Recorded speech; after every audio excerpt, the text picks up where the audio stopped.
Welcome everyone. Today we will be seeing certain problems and programs related to hashing and other relevant concepts.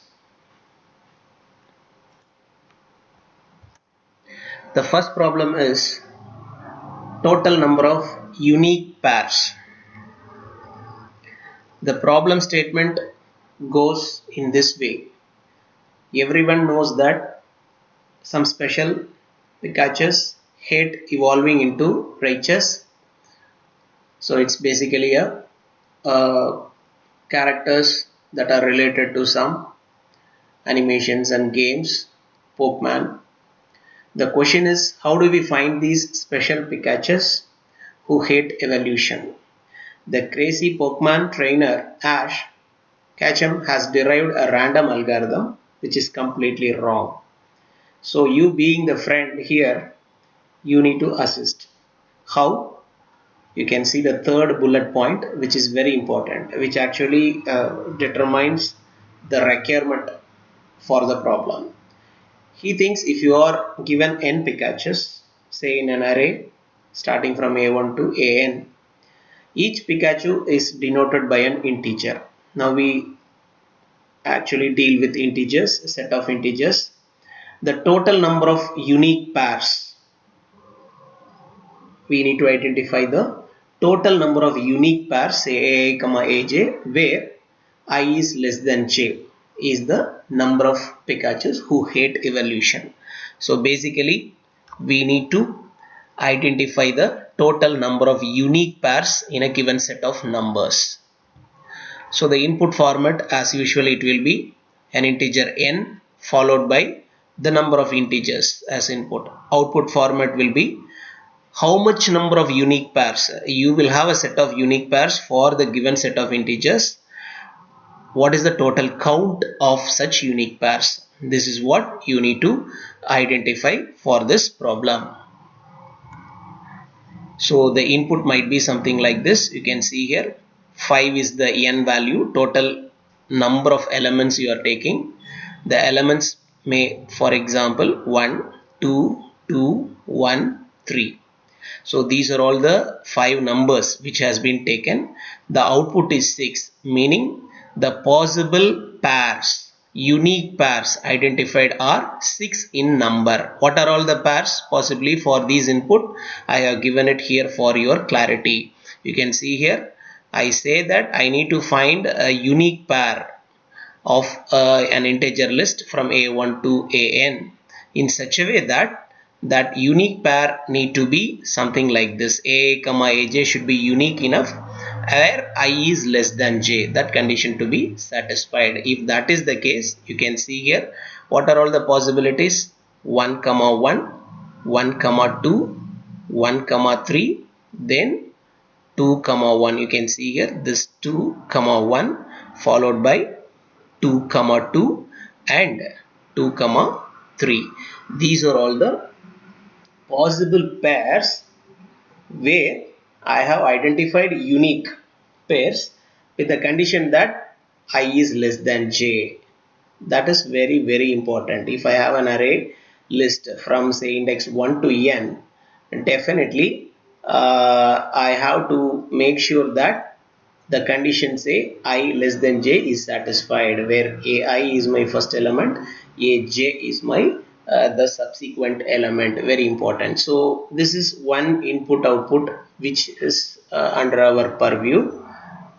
Maybe for your understanding I give another input, say 1 2 1 4 5 2. You try to calculate it manually by applying the unique pairs in such a way that I less than j. So if I is less than j, basically you start with here 1 comma 2, 1 comma 1, 1 comma 4 and then 1 comma 5. Again 1 comma 2 is not possible because it is already there. Then the thing is 2 comma 1, meaning this 2 comma 1, because I should be less than j. You think about the index values. Say for example it starts this end to this end. So 2 comma 1 is possibility, 2 comma 4 is also a possibility, 2 comma 5 and then 2 comma 2 is equally a possibility. Once that is done, the next possibility is You cannot go in this way. I less than j condition fails. So once again the other things are 4 comma 5, 4 comma 2 and 5 comma 2. So these are all the unique pairs identified with the condition of where you get ai comma aj as your pair where I is less than j. That's very important. So here there are 11 possible examples of pairs. So I get an output total count as 11. So how to implement this particular logic, very important. So to before going into such a logic, we need to know that what are all the possible ways of implementing such things. Here you can go for a typical ASTL in C++ standard template library, where you may have the provision of using a set. You know that STL is a set of C++ template class that actually provides functionalities, something like a list, stack, queue, set, etc. You need to go deeper into those concepts to make sure that when you are at the highest level of programming, and if there are any competitive exams coming in, definitely these STL concepts related to C++ will be handy. You can easily approach the problem in a better way to get the result effectively, as well as you get some efficiency in terms of the time complexity or space complexity. Very important. So here you use a set. You know that set is an ordered container. We do have used a set in many of the previous problem solving programs which we have done previously. So here set is an ordered container, very well known. Set basically containers that store unique elements. That's very important property of set. So it will only store unique elements in a particular order. There is a specific order that need to be maintained in set. So to create a set of integers, we normally give like this, isn't it? So we create a set of integers, or rather I can say that a set that holds integer type. I name it here. So I use this set here. Similarly, there might be an options of find or rather insert. They have the properties that you use related to your set. If it is a find, it is nothing but a finding an element in a set container. It actually when that has been used, it actually returns an iterator which points to the position of the element which is searched. So basically a find operation or a search operation, where it actually points to the position of the element of the particular searching component.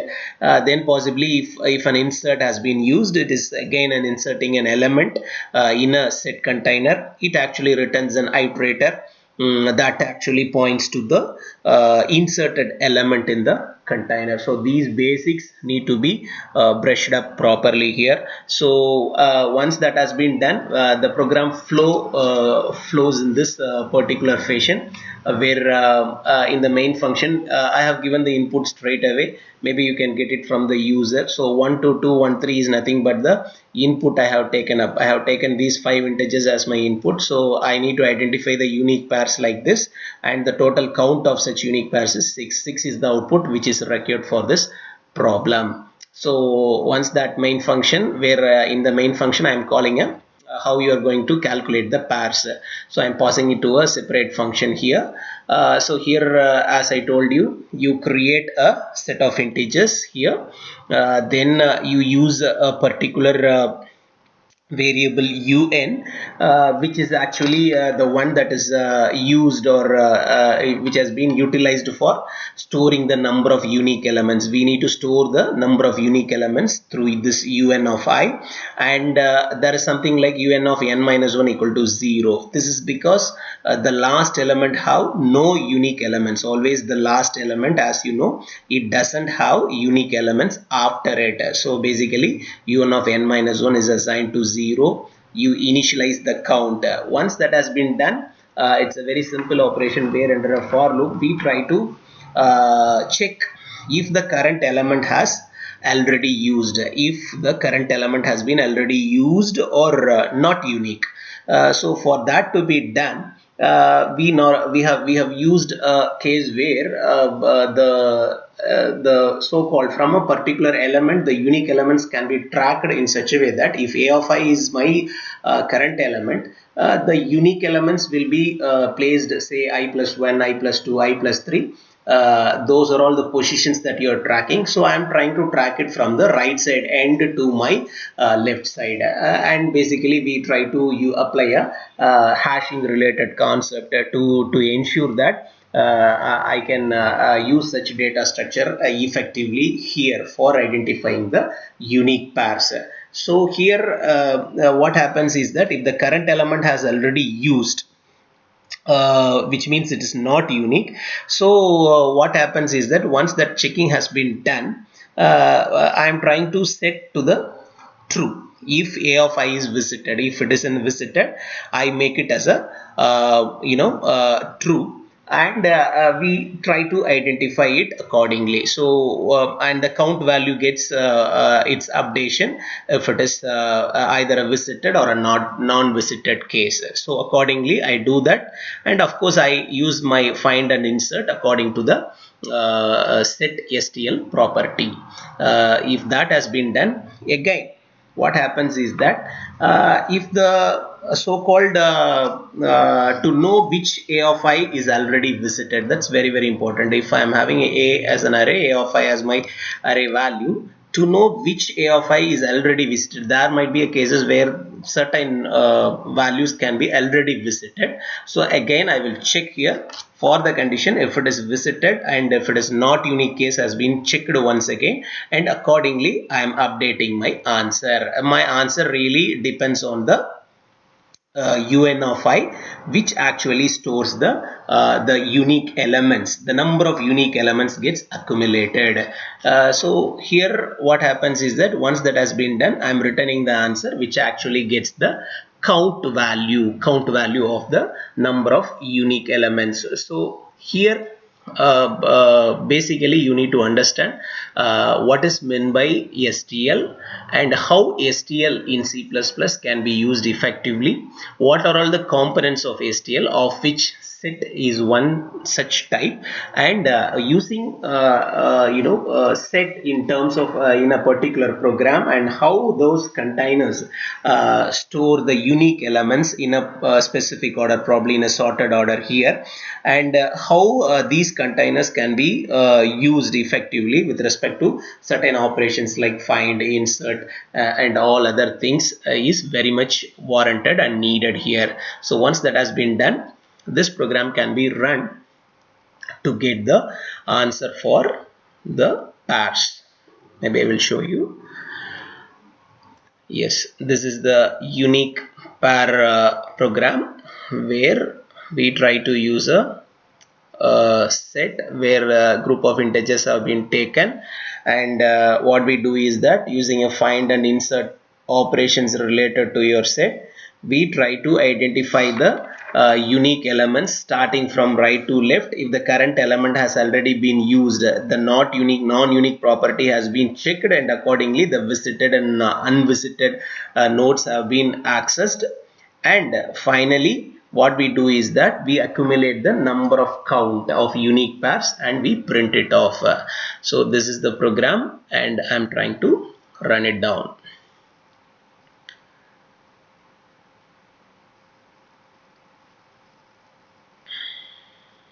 Yes, I get an answer 6 basically for an input of 1 2 2 1 3. As I have told you, 1 2 2 1 3, which is the number of integers I have. To get the the possible unique pairs here is 1 comma 1 1 comma 2 1 comma 3 and 2 comma 1 followed by 2 comma 2 and 2 comma 3. This is how the possible pairs are made, because I have a condition I should be less than j. So accordingly I get an answer 6, which is nothing but the total count. This is my problem 1.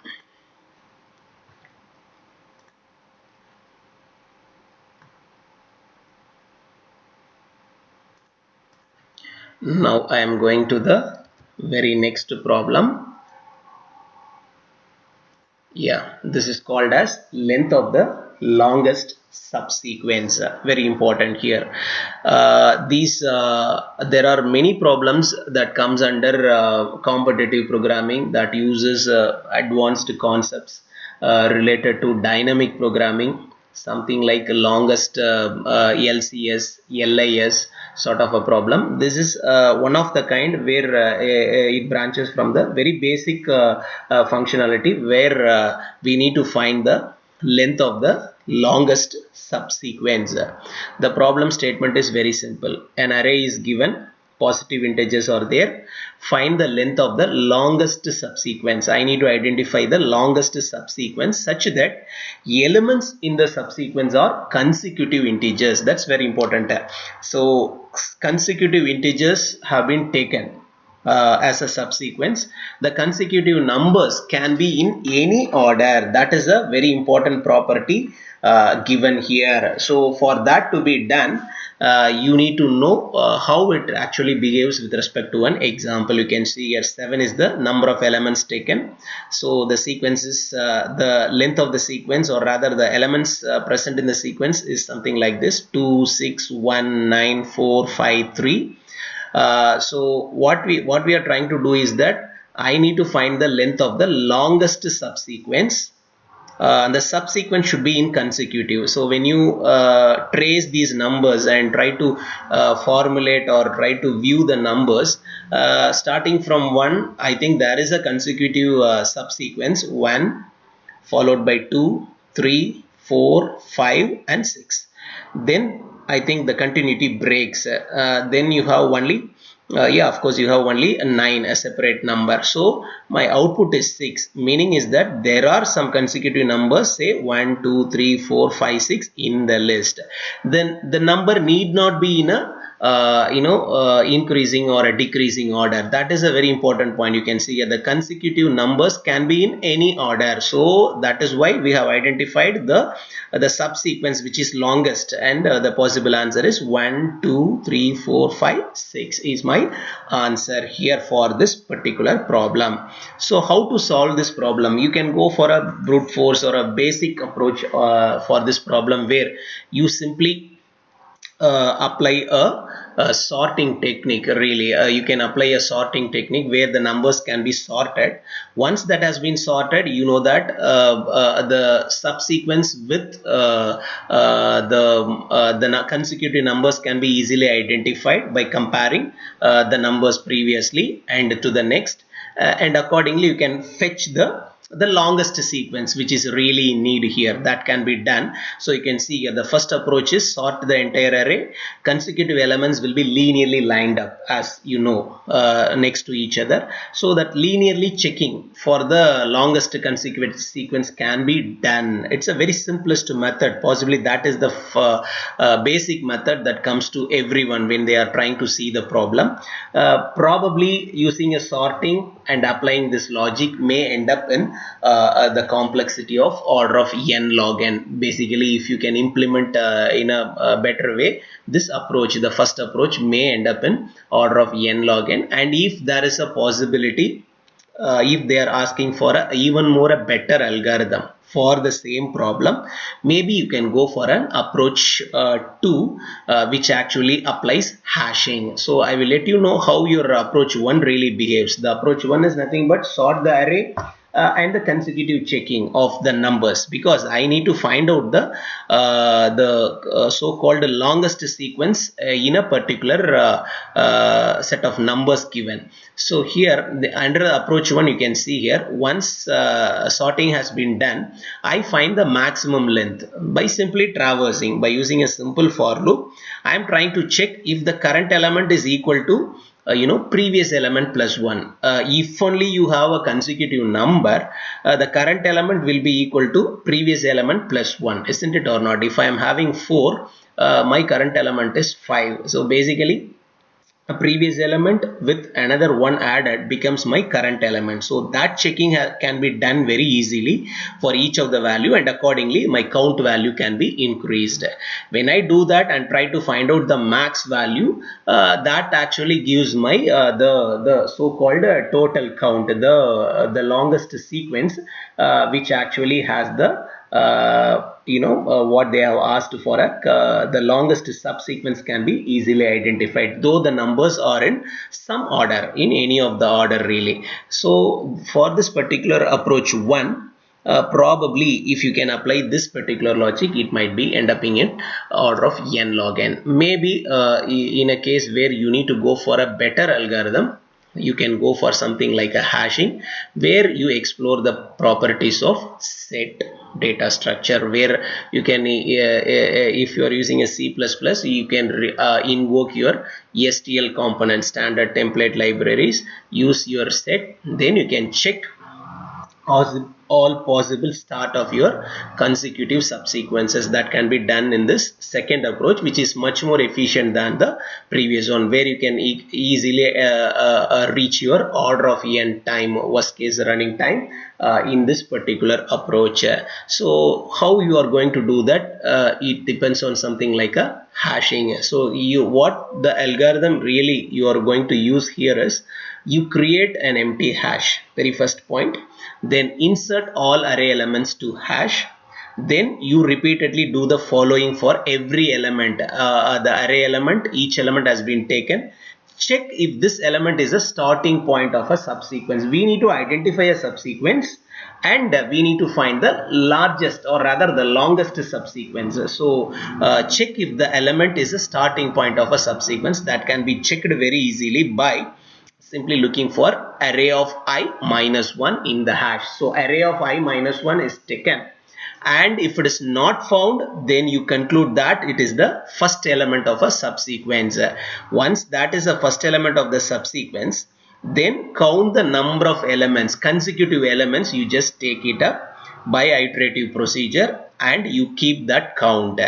Then you traverse and go according to the same logic. If there is a point where your count is more than the previous longest sequence that you have found, you update the count. If you are having, say for example, there is a count which you have identified now as 3, where you have 3 elements, subsequent numbers, and in the flow of process you go with the next processing of the elements, and you get something like 4 elements that are consecutive. What happens is that you update the count value, instead of 3 you go for the 4. That is how you need to process, by applying the hashing technique. So basically, what is hash, what are all the properties of hashing, what is collision, these things need to be studied in prior. So you definitely should know that hashing is a unique way of identifying specific object from a group of similar objects. You should have studied large keys are connected, or rather converted to a smaller keys. That process is done by a hash function, and there are different hash functions available, and the properties of how to create a hash function effectively, these things to be noted. So values are normally stored in a hash table for easy and quick retrieval and insertions. So that hash properties need to be studied properly before attempting such problems. So here, this is the simplest of the algorithm you can apply for the problem, where what we are trying to do here is simply having given a set of numbers, find the longest consecutive subsequence. The numbers may be in any of the order, that subsequence might be in a jumbled order in your input. So here in your approach 2, this is how you normally do for this particular problem. If you can see here, in a main function I have given the elements here, the input elements have been given, and I am calling for a function long sequence that actually identifies the longest subsequence. So having given here, we are trying to use something called a unordered set. So basically you definitely should study little more clearly on what is meant by set, And what is the difference between a conventional set and an unordered set? Very important, because if you are using an unordered set, it has some special properties. An unordered set can be implemented using hash table. Insertion is always in a randomized fashion. Keys can be stored in any order. That's a very important difference when compared to a normal set. Here the keys can be stored in any order, and there are quite a lot of methods used, something like insert, begin, end. These things have been used here. Definitely under unordered STL sort of a component, the methods used like insert, where we try to insert a new element in an unordered set container. And if it is an end, we use something like an end function, which actually will be used here, where it points to the past the end element. There are some properties applied with respect to unordered set. The prerequisite of knowing and understanding how to implement or how to write a C++ code that utilizes set and unordered set is very much needed here. It's a need of the hour. So that here we are trying to create a set and an unordered set of integer type here. Initialize your answer as 0, and what we try to do here is simply initially using a for loop, we try to hash all the array elements. You put all the array elements, that is what happens here. Insert all the elements into the hash. So that has been done here. So simply we are trying to hash all the array elements. Once that has been done, by applying a for loop, I think you can follow the algorithmic steps. We try to check if this element is a starting point of a subsequence. For that, simply look for array of I minus 1. That's a very important property here. So if the current element, we are trying to check each possible sequence from the start, you can see here. So here the condition is array of I minus 1 is checked if the current element is the starting element of the sequence. If that is the case, if that is true really, if the current element is a starting element, you check for the next possible elements by applying your find operators or a find functionality here. So here basically what we try to do is that the updation of the length has been done here. The updated length can be taken up and it can be placed. So this is how your the hashing technique that utilizes your unordered set has been implemented. The answer value really has the maximum subsequence count that can be taken up from the problem given. So here for this particular problem, we normally the concept behind the thing is have been already given here. You simply insert all the elements, array elements into the hash. You simply do each of the elements of the array. What we try to do is that check if it is a starting point of the subsequence. That checking can be done by using array of I minus 1. And if that is not found, very important, if that is not found, not the case, then definitely that is the first element of the sequence. Once the first element has been taken up, take the count. You actually have a count, the consecutive values taken as a count, and you check for the next values and try to find out whether there is a change in the count. If there is anything longer comes in the way, you change the current count value to the longer count which you have identified. If there is no longer count coming in, you keep up the updated count value until the end of the list, until your list gets exhausted. So that when that has been finished, you have a count which actually contains the longest subsequence. So when I take these value as my input really, so what happens is that when the values have been hashed, all the array elements have been placed there, what happens is that check every element whether it is a starting element of a sequence. So that is, again I say that it is a of I minus 1 compared here, and if it is the case, if it is not the case, definitely that is a starting point of a sequence. You identify the subsequent values, take up and try to find out if there is anything called a longer sequence comes in the way by checking each of the number until the end, and finally reveal the total count of the value. So this is how your approach 2 behaves. So for this particular problem, you can definitely try it and you can run the code. So this is how it has been done here. You can see here, as I told you, starting unordered set, where you try to declare the required variables by inserting the values. You place all those values now and try to check array of I minus 1 can be equated here with respect to the algorithmic step, and if that checking for that particular checking requires that if the key elements are stored in a particular order, if the current element is the starting element of the sequence, then you check the next to possible elements and update the length.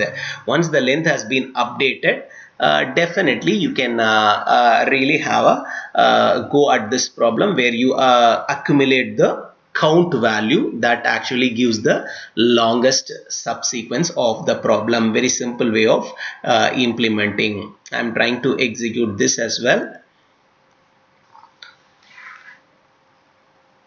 Yeah, so the length of the longest continuous sequence is 6, which has been identified for the input of 2619453. This is how it really works. So here, as you know, yes, 2619453. I hope